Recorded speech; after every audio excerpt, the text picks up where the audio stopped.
Myself Shada, and I have recently joined the Medventure Dr. Andos Academy for my DHA exam and have cleared the exam on 6th July.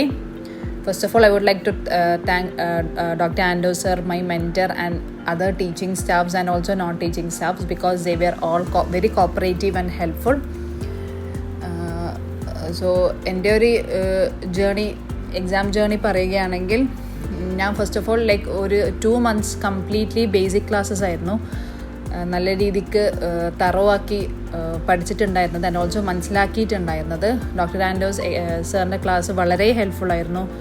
Because നമ്മൾ pharmacy പഠിക്കുന്ന ടൈമിൽ actually ഇത്ര ഡീപ്പായിട്ടും and also ഇത്ര നല്ല easy ആയിട്ടും നമുക്ക് actually പഠിക്കാൻ വേണ്ടി പറ്റിയിട്ടുണ്ടായിരുന്നില്ല. സാറിൻ്റെ ക്ലാസ് കേട്ടിട്ടായിരുന്നു കംപ്ലീറ്റ് ആ ഒരു ഡീപ്പ് നോളേജ് ആൻഡ് ഓൾസോ നല്ല രീതിക്ക് നമുക്ക് സ്റ്റക്കാവുന്ന രീതിയിൽ പഠിക്കാൻ വേണ്ടി പറ്റിയിട്ടുണ്ടായിരുന്നത്. എൻ്റെ 2 months ഞാൻ കംപ്ലീറ്റ്ലി ആ ഒരു ബേസിക് ക്ലാസ്സസിനായിരുന്നു കംപ്ലീറ്റ്ലി ഇരുന്നിട്ടുണ്ടായിരുന്നത്. ആൻഡ് ഓൾസോ മെഡിസിനൽ കെമിസ്ട്രി ആണെങ്കിലും എവറി സബ്ജക്റ്റ് വെയർ ആക്ച്വലി നല്ല രീതിക്ക് പറഞ്ഞ് മനസ്സിലാക്കി തന്നിട്ടുണ്ടായിരുന്നു. അതുകൊണ്ട് തന്നെ ലൈക്ക് എക്സാംസിന് വന്ന ടൈമിൽ ആക്ച്വലി ഇറ്റ് വാസ് ഹെൽപ്ഫുൾ ആയിരുന്നു. സോ എൻ്റെ എക്സാംസ് പറയുകയാണെങ്കിൽ I would likely recommend everyone to go through the mainly DHA mock test and also the important files because എൻ്റെ 50-60% ക്വസ്റ്റ്യൻസും വന്നിട്ടുണ്ടായിരുന്ന ഡയറക്റ്റ് ആയിട്ട് ഈ പറയുന്ന ഇമ്പോർട്ടൻറ്റ് ഫയൽസിൽ നിന്നും അതുപോലെ DHA മോക്ക് ടെസ്റ്റിൽ നിന്നും ആയിരുന്നു. സോ അതുകൊണ്ട് തന്നെ എനിക്ക് ക്വസ്റ്റ്യൻസ് ആക്ച്വലി വായിക്കുമ്പം തന്നെ ബിക്കോസ് നമുക്ക് ആദ്യമേ നമ്മൾ ചെയ്ത് നന്നായി പ്രാക്ടീസ് ചെയ്തത് കൊണ്ട് നമുക്കത് പെട്ടെന്ന് മനസ്സിലാവുമായിരുന്നു. ആൻഡ് ഓൾസോ ഒരു 40 questions വേർ ട്രിക്കി ക്വസ്റ്റ്യൻസ് ആയിരുന്നു. ബിക്കോസ് ലോങ് കേസസ് വിത്ത് നമുക്ക് ലൈക്ക് ലാബ് വാല്യൂസ് തന്നിട്ട് സോ അതിൽ നിന്ന് എന്തെങ്കിലും ഡെഫിഷ്യൻസീസ് ഉണ്ടെങ്കിൽ അല്ലെങ്കിൽ അതിൽ എന്തെങ്കിലും എക്സസ് ആയിട്ടുണ്ടെങ്കിൽ അതിനുള്ള കണ്ടുപിടിക്കാൻ വേണ്ടിയിട്ടായിരുന്നു സംഭവം ഉണ്ടായിരുന്നത്.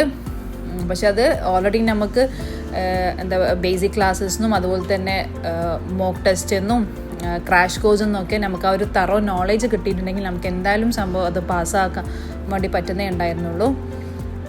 സോ എൻ്റെ ക്വസ്റ്റ്യൻസ് മെയിൻലി എനിക്ക് ഞാൻ ആക്ച്വലി ചെയ്തിട്ടുണ്ടായിരുന്നത് എങ്ങനെയാണെന്ന് വെച്ച് കഴിഞ്ഞാൽ ഞാൻ നന്നായി മോക്ക് ടെസ്റ്റ് ചെയ്തിട്ടുണ്ടായിരുന്നു. Mock test about 46 something questions ഉണ്ടായിരുന്നു. സോ അത് ഞാൻ റിപ്പീറ്റ് അടിച്ചിട്ട് ആക്ച്വലി ചെയ്തിട്ടുണ്ടായിരുന്നു. സോ കാരണം ബിക്കോസ് മോക്ക് ടെസ്റ്റ് ഫസ്റ്റൊക്കെ ചെയ്യുന്ന ടൈമിൽ നമുക്ക് ആക്ച്വലി നന്നായി മിസ്റ്റേക്ക് പറ്റിയിട്ടുണ്ടായിരുന്നു. ബിക്കോസ് കുറേ തെറ്റുമായിരുന്നു. ആൻഡ് ഓൾസോ ഞാനത് നോട്ടിൽ എഴുതുമായിരുന്നു എന്തൊക്കെയായിരുന്നു മിസ്റ്റേക്ക്, എന്തൊക്കെയായിരുന്നു തെറ്റിയിട്ടുണ്ടായിരുന്നത് എന്നുള്ളത്. അങ്ങനെ ആ ഒരു മിസ്റ്റേക്ക് ഞാൻ എഴുതിയത് ലാസ്റ്റ് ദിവസം എക്സാമിൻ്റെ തലേ ദിവസമായിരുന്നു ഞാൻ അതൊക്കെ കംപ്ലീറ്റ്ലി റീഡ് ചെയ്തിട്ട് പോയിക്കൊണ്ടിരുന്നത്. അതേ സെയിം ക്വസ്റ്റ്യൻസ് എൻ്റെ എക്സാംസിന് വന്നിട്ടുണ്ടായിരുന്നു. സോ അതുകൊണ്ട് നല്ല രീതിക്ക് എനിക്ക് ഹെൽപ്ഫുൾ ആയിട്ടുണ്ട്. സോ അതുകൊണ്ട് എക്സാംസിന് പ്രിപ്പയർ ചെയ്യുന്ന എല്ലാവരോടും എനിക്ക് പറയാനുള്ളത് നല്ല രീതിക്ക് ഇമ്പോർട്ടൻറ്റ് ഫയൽസ് ആദ്യം നല്ല രീതിക്കൊന്ന് പഠിച്ചിട്ട് പോവുക. സോ അതും ഇമ്പോർട്ടൻറ്റ് ഫയൽസും നല്ല രീതിക്ക് ഹെൽപ്ഫുൾ ആവും. ബിക്കോസ് ഇമ്പോർട്ടൻറ്റ് ഫയൽസിന് തന്നെയാണ് അധിക ക്വസ്റ്റ്യൻസും വന്നിട്ടുണ്ടായിരുന്നത്. ഇമ്പോർട്ടൻറ്റ് ഫയൽസിലെ മോസ്റ്റ് ക്വസ്റ്റ്യൻസ് തന്നെയാണ് നമുക്ക് DHA മോക്ക് ടെസ്റ്റിനും ആക്ച്വലി ഉണ്ടായിരുന്നത്. സോ അത് രണ്ടും നല്ല രീതിക്ക് ലാസ്റ്റ് ഉണ്ടായിരുന്ന ഒരു 1 month അല്ലെങ്കിൽ 1.5 months ആയിരുന്നു. ഞാൻ ബേസിക്കലി പറയുന്നത് കറക്റ്റ് 1 month ആണ്. 1 month ഞാൻ കംപ്ലീറ്റ്ലി ഒരു 1 day ഞാൻ 2 ഇമ്പോർട്ടൻറ്റ് ഫയൽസ് നോക്കും ആൻഡ് ഓൾസോ 2 മോക്ക് ടെസ്റ്റും നോക്കുമായിരുന്നു. സോ അങ്ങനെ ആ ഒരു രീതിയിൽ കോപ്പപ്പ് ചെയ്തിട്ടായിരുന്നു ഞാൻ ആക്ച്വലി പഠിച്ചിട്ടുണ്ടായിരുന്നത്. ആൻഡ് ഓൾസോ ചില മോക്ക് ടെസ്റ്റുകൾ ഞാൻ റിപ്പീറ്റ് ചെയ്തിട്ടും ഉണ്ടായിരുന്നു. ബിക്കോസ് ചില മോക്ക് ടെസ്റ്റുകൾ എനിക്ക് കുറേ മിസ്റ്റേക്സ് പറ്റിയിട്ടുണ്ടായിരുന്നു. അതുകൊണ്ട് തന്നെ ഞാൻ അത് റിപ്പീറ്റ് ചെയ്തിട്ടും സംഭവം ചെയ്തിട്ടുണ്ടായിരുന്നു. അതുകൊണ്ട് തന്നെ നല്ല രീതിക്ക് ഹെൽപ്പ് ചെയ്തിട്ടുണ്ട് എക്സാമിന്. ആൻഡ് ഓൾസോ എനിക്ക് വന്നത് അത്ര ലോങ് ക്വസ്റ്റ്യൻസ് ആയിരുന്നില്ല. ലോങ് കേസസ് ആകെ ഒരു 150 questions എന്ന് മാക്സിമം 12 to 15 മാക്സിമം വന്നിട്ടുണ്ടായിരുന്നുള്ളൂ. സോ അതുകൊണ്ട് എനിക്ക് ടൈം മാനേജ്മെൻറ്റ് ഇഷ്യൂ വന്നിട്ടുണ്ടായിരുന്നില്ല. Because most questions were direct or most questions were short. So അതുകൊണ്ട് ലൈക്ക് നമുക്ക് ബേസിക് മനസ്സിലായിട്ടുണ്ടെങ്കിൽ അല്ലെങ്കിൽ നമ്മൾ കുറേ രീതിക്ക് മോക്ക് ടെസ്റ്റുകൾ പ്രാക്ടീസ് ചെയ്തിട്ടുണ്ടെങ്കിൽ ചെയ്യാൻ പറ്റുന്നതായിരുന്നു എനിക്ക് mostly വന്നിട്ടുണ്ടായിരുന്ന DHA questions.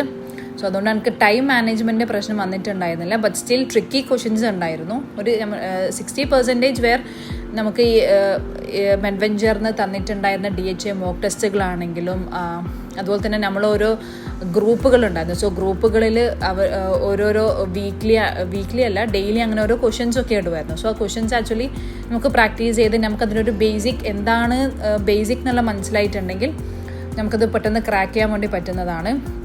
And also calculations ആണെങ്കിലും കാൽക്കുലേഷൻസ് അധികം കൺവേർഷൻസും പഠിച്ചിട്ട് പോകുന്നത് നന്നായിരിക്കും.